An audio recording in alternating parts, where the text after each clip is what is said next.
are going to be baking scones. Hello. Hi, how are you? Good. I didn't know that scones were something that we could do in the duration of an interview. Literally, they are so quick, and these are special family recipes. So they're, I whip these up in 10 minutes before people come. So I don't believe you.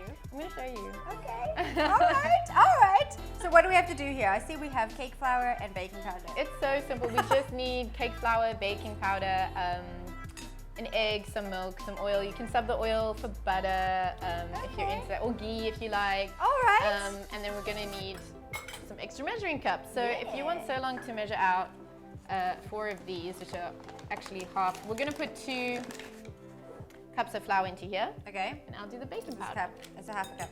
Yep. All right. So you want 2 cups? Yeah.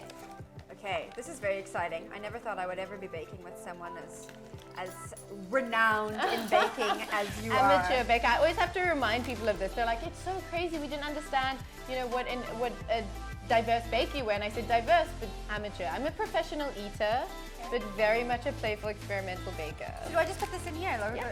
Go ahead. Okay. We're going to sieve that up with 4 teaspoons of baking powder. All right. So you say amateur baker, but you're better than most of us. Let's be honest about that. What's life like for you after the Great South African Bake Off? So the Great South African Bake Off was an amazing connector for me to a community of incredibly interesting and inspiring people. Yeah.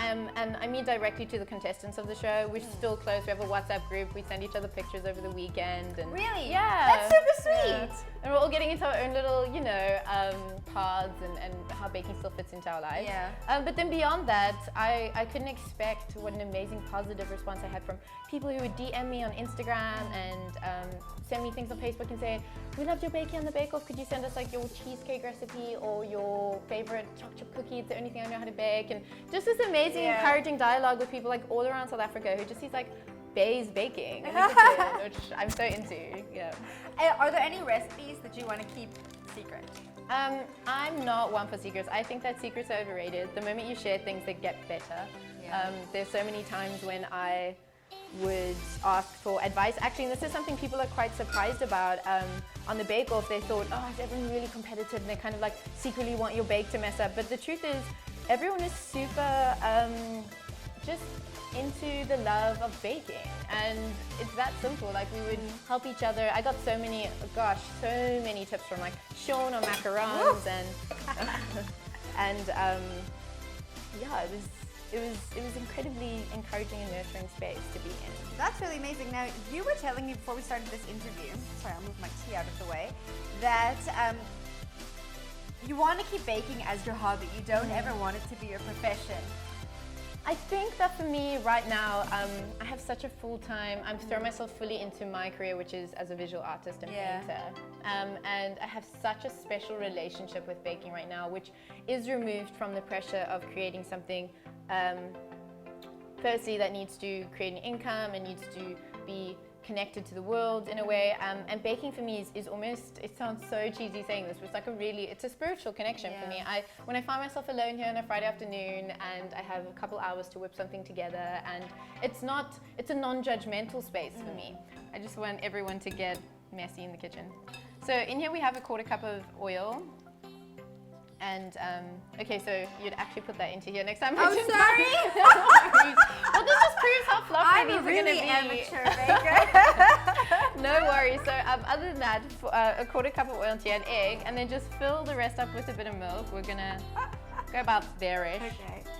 You're doing good. You're doing good. I'm really sorry. I'm messing up the easiest recipe you have. I'm not a baker.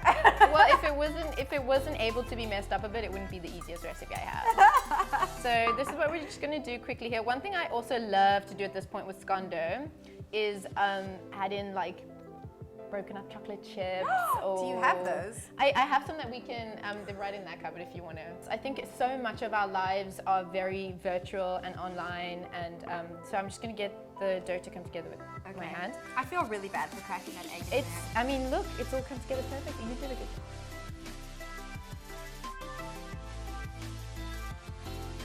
You pop them out, I'll stamp. Oh, you see that half one came? of it. Whoops. That's okay. We're just going to pop those back on. And we're going to make a little egg wash so we can stick them back together like that. Okay. You're doing so well. Thank Thank you. I also love mini things like mini scones and mini profiteroles and mini cakes. Like there's something about indulging but also feeling like It's it was tiny. It was just a small thing. Just a small brownie times 100 of small brownies. So there we go. Then I'm gonna just crack an egg over here. Right. Do a touch, a splash of milk, and